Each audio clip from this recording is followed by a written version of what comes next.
Sign here, dear. It's just a formality. Those were Andrew's words 5 years ago as he slid the prenuptial agreement across his mahogany desk, Mont Blanc pen gleaming in his manicured hand. I remember how he smiled. That confident, charming smile that had won me over at the charity gala where we'd met. You do trust me, don't you, Sophie? Of course I trusted him. I was 28, freshly graduated from my MBA program, and head over heels in love with one of Boston's most eligible bachelors.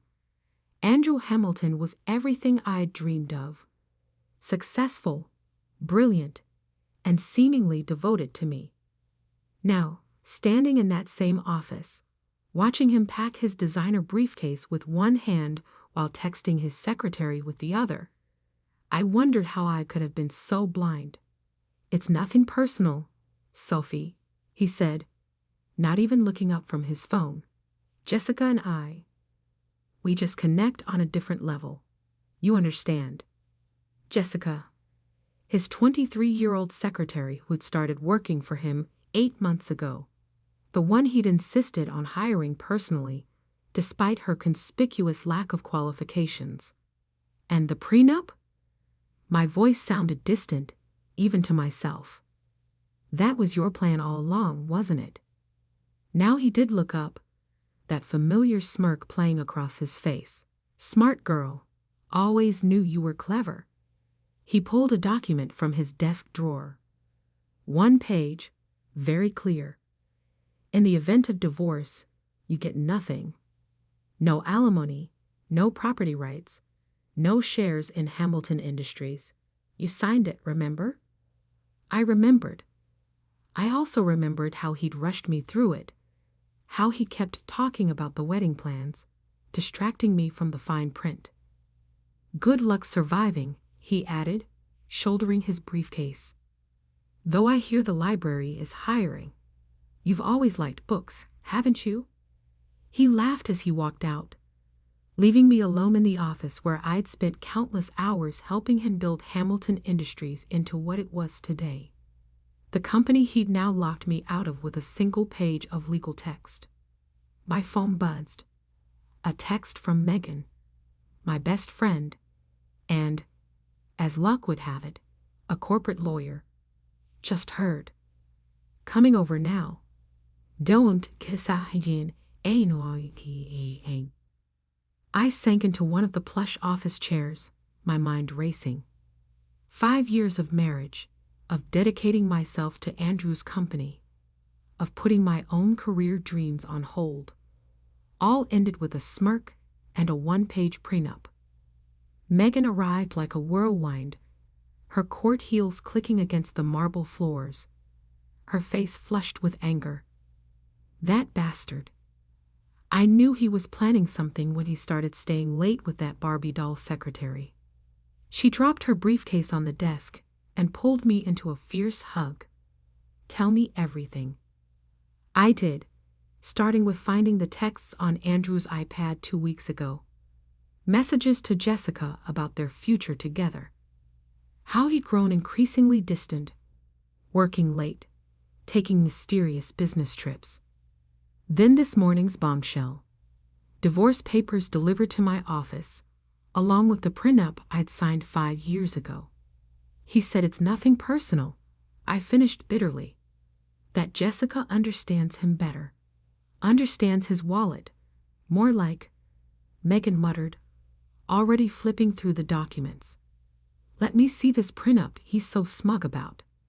I handed it over, watching as her sharp eyes scanned the legal text. After a moment, she frowned. Something's off here, she said slowly. The formatting, it's not quite right. What do you mean? She held the page up to the light. See these margin marks? They don't align properly. And the page number. She pointed to a tiny 1 at the bottom. Why number a single page? My heart started beating faster. You think there's more? I think.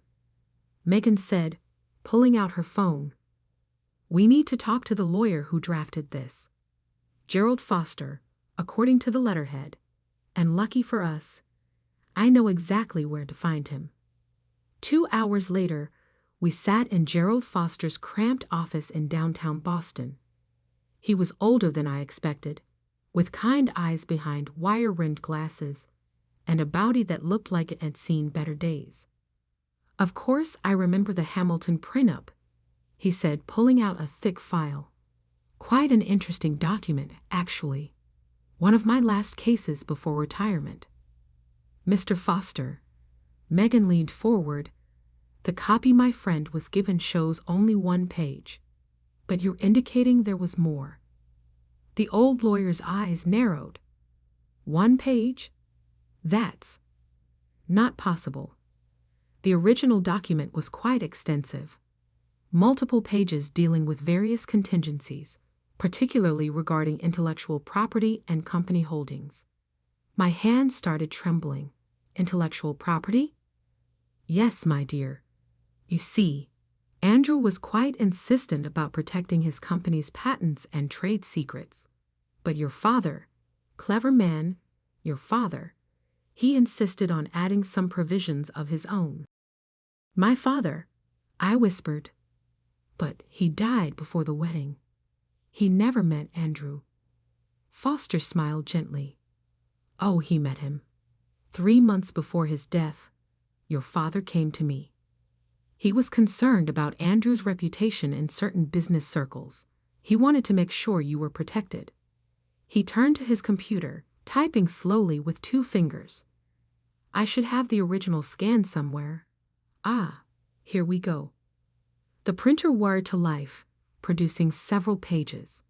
Foster handed them to me with a flourish.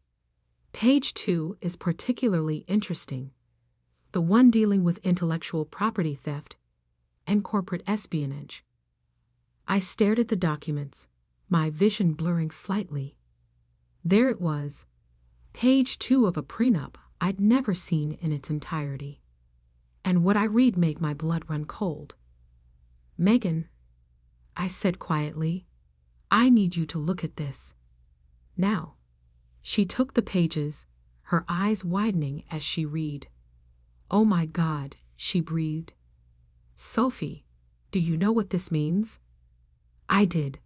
I was beginning to understand exactly what my father had done, and why Andrew had been so careful to hide these pages from me. The smug smile, the rush to get me to sign, the careful distraction. It all made sense now. "Mr. Foster," I said, my voice steadier than I felt, "I need copies of everything. And then I need you to tell me exactly what my father said about Andrew Hamilton." The old lawyer's eyes twinkled. "My dear, I thought you'd never ask." The next few hours were a crash course in corporate law and my father's foresight. Thomas Bennett hadn't built a successful tech company by being naive. He'd seen something in Andrew that had worried him, something that had prompted him to add very specific clauses to the prenup. "Your father suspected Andrew was after more than just a marriage," Foster explained. "He'd heard rumors about corporate espionage, about stolen patents.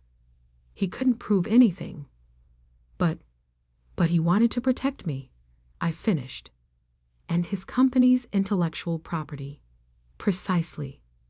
The second page of the prenup includes a clause that any intellectual property belonging to Bennett Technologies would remain solely under your control in the event of a divorce, including patents developed using Bennett Tech.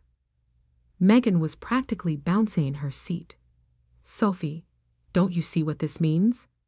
Hamilton Industries' biggest products, their whole AI division, it's all built on Bennett Technologies' original patents." I did see. I saw exactly why Andrew had hidden these pages, why he'd been so confident with his 1-page prenup.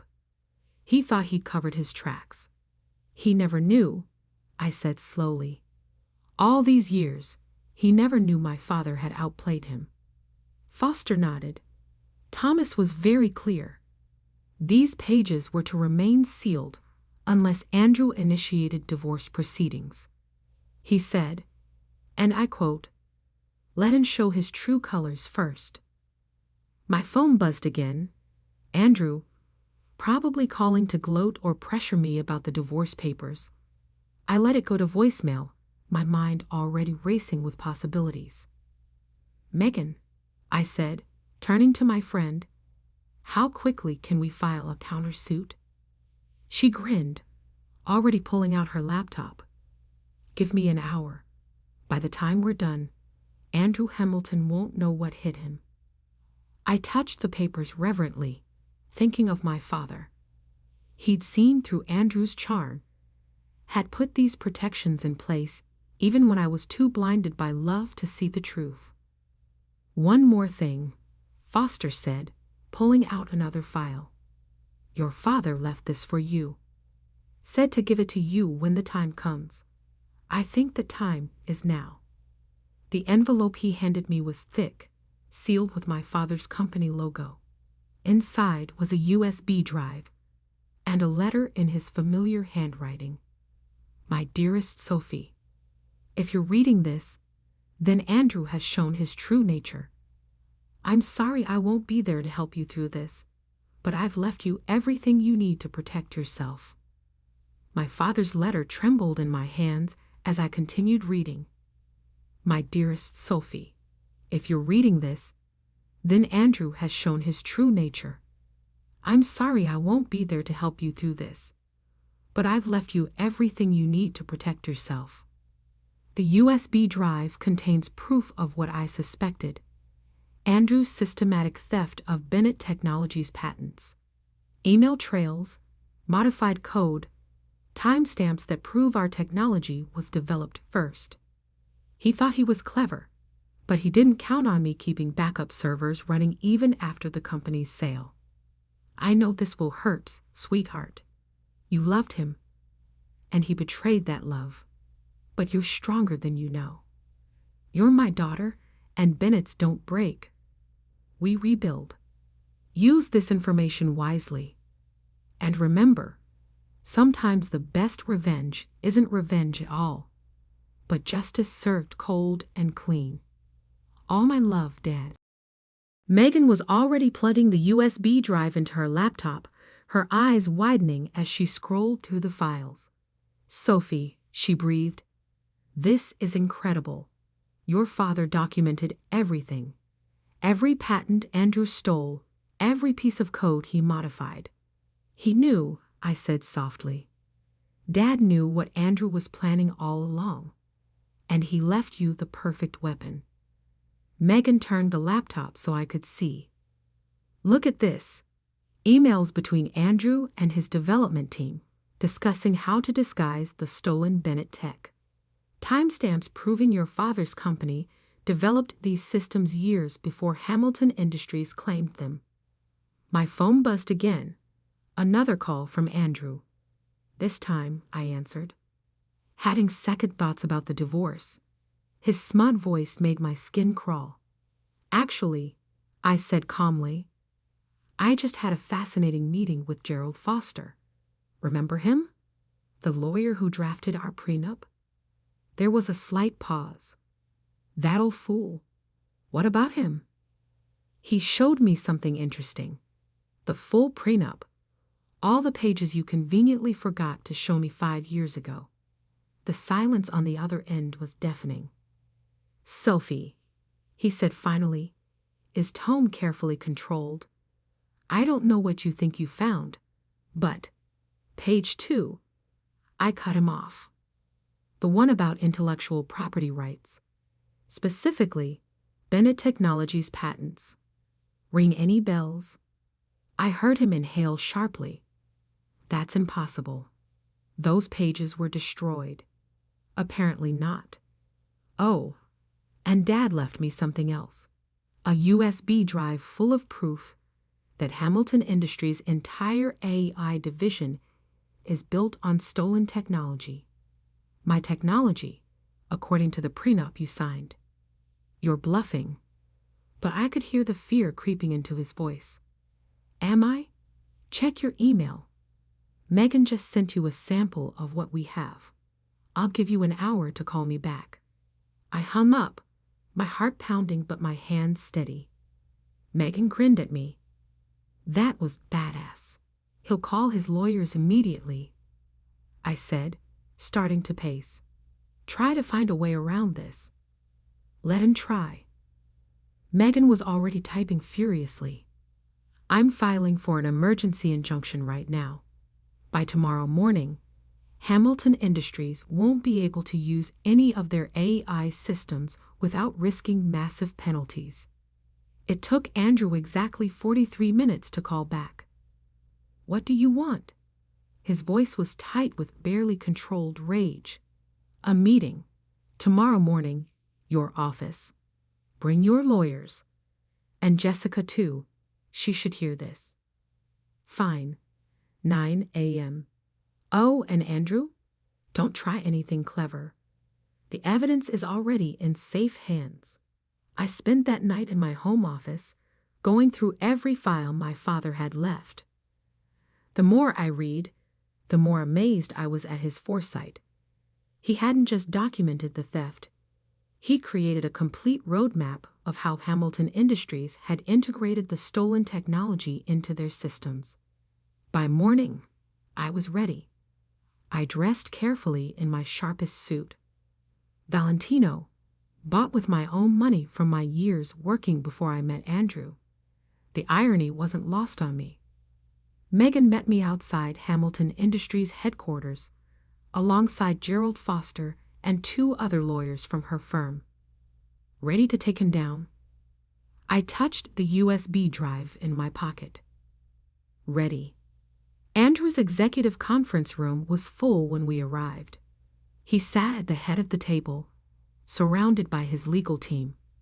Jessica was there too, looking uncomfortable in a dress that was trying too hard to be professional. Let's make this quick, Andrew said, not bothering to stand. Whatever you think you have. Oh, I know exactly what I have, I interrupted, nodding to Megan. She started distributing folders to everyone in the room. Page 1, I said clearly, is the prenup you showed me. Page 2, the one you hid, gives me full rights to any Bennett Technologies patents in the event of divorce. Pages 3 through 10 detail exactly how Hamilton Industries stole and modified those patents. Andrew's lawyers were flipping through the documents, their faces growing increasingly concerned. One of them leaned over to whisper something in Andrew's ear. This is ridiculous, he snapped. You can't prove. Actually, we can prove everything. Megan connected her laptop to the room's display screen. These are the original Bennett Technologies patents, filed 3 years before Hamilton Industries suddenly developed remarkably similar systems. For the next hour, we laid out our case methodically. The stolen code, the modified timestamps, the internal emails discussing how to disguise the theft. With each revelation, Andrew's face grew paler. Jessica watched the presentation with growing horror, finally standing up abruptly. I need to. Stay, I said firmly. You should hear this too. The company you think you're getting, it's built on theft, and it's about to come crashing down. One of Andrew's lawyers cleared his throat. Perhaps we should discuss settlement terms. No. Andrew slammed his hand on the table. I built this company. I made it what it is. You stole what my father built. I corrected him. And now you have a choice. Either we do this the easy way, or we let the FBI's corporate fraud division handle it. Dad sent them copies of everything, too. The room erupted in chaos. Lawyers huddling together, Andrew shouting about betrayal, Jessica slipping quietly out the door. Finally, Andrew's lead lawyer spoke. What are your terms? I pulled out another document, one I'd prepared last night. Full control of Hamilton Industries' AEI division. It goes back to Bennett Technologies, which I still own. You keep the rest of the company, but you license our technology legally from now on. And I smiled coldly. I want a public statement acknowledging where the technology really came from. You can't be serious, Andrew sputtered. That division is worth billions. It was worth billions when my father developed it too, I said quietly. Before you stole it. The negotiations took hours. By the end, Andrew was a shadow of the confident man who'd smirked at me yesterday. The final agreement was even better than I'd hoped. I got the AI division, a seat on Hamilton Industries board, and a public acknowledgement of Bennett Technologies' contributions. One more thing, I said as the lawyers finished the paperwork. The divorce settlement. I want the house. Andrew looked up, surprised. The beach house? Why? It's barely worth. It's where my father spent his last summer. I cut him off. It matters to me. You can keep the penthouse. I'm sure Jessica will love it. That evening, I sat in my father's old study at the beach house, watching the sunset over the ocean. Megan had gone home, promising to handle all the legal follow-up. The day's events felt almost surreal. My phone buzzed with a text from Jessica. I'm sorry. I didn't know about any of this. I didn't respond. She'd learn her own lessons about Andrew soon enough. Opening my laptop, I logged into the Bennett Technologies servers for the first time in years. The familiar interface welcomed me home, and I could almost hear my father's voice guiding me through the code like he used to. Another text came through, this one from Andrew. You'll regret this. You have no idea how to run a tech division.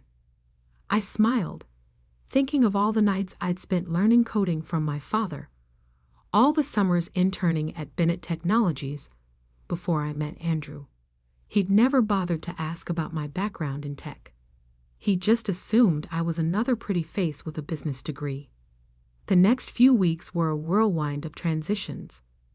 The press had a field day with the story. Hamilton Industries' AEI division returns to original innovator's daughter. Andrew's reputation in the business world was in shambles, and Jessica had already moved on to greener pastures. I threw myself into rebuilding Bennett Technologies, discovering that I remembered more of my father's lessons than I'd realized. The team welcomed me warmly, many of them old employees who'd worked with Dad. 1 month after the takeover, I stood in front of Bennett Technologies' headquarters, now restored to its former glory. The sign above the door gleamed in the morning sun. Bennett Technologies, innovation with integrity. My phone buzzed, a message from Megan. Andrew's trying to salvage what's left of Hamilton Industries. Apparently, their stock is tanking without the AEI division. Need any new clients? I laughed, tucking the phone away. Land struggle. I had more important things to focus on. That evening, I visited my father's grave, placing fresh flowers by the headstone. You knew, I said softly. You knew he tried to take everything, so you made sure I had what I needed to take it back. The wind rustled through the trees, and I could almost hear his response. Bennett's don't break. We rebuild. As I drove back to the beach house, I thought about everything that had happened. Andrew had thought he was destroying me, but he'd actually set me free. Free to reclaim my father's legacy, free to prove what I was capable of. My father's letter sat framed on my desk now, a daily reminder that sometimes the best revenge isn't revenge at all. It's justice, served exactly when it needs to be. The next morning, as I walked into my office at Bennett Technologies, my assistant handed me the latest market reports. Our stock was soaring. New clients were lined up for meetings, and the tech blogs were buzzing about our upcoming innovations. Oh, and Miss Bennett? She added with a smile. Mr. Hamilton's office called.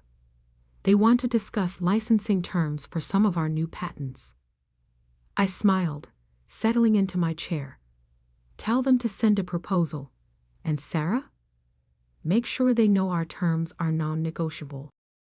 Looking out over the city skyline from my office, my father's old office, I felt a deep sense of peace. Andrew had tried to take everything from me, thinking I was just a naive girl he could manipulate. Instead, he'd given me back everything I was meant to have all along. Sometimes I mused, the best hidden pages are the ones written in our own hearts, just waiting for the right moment to be revealed.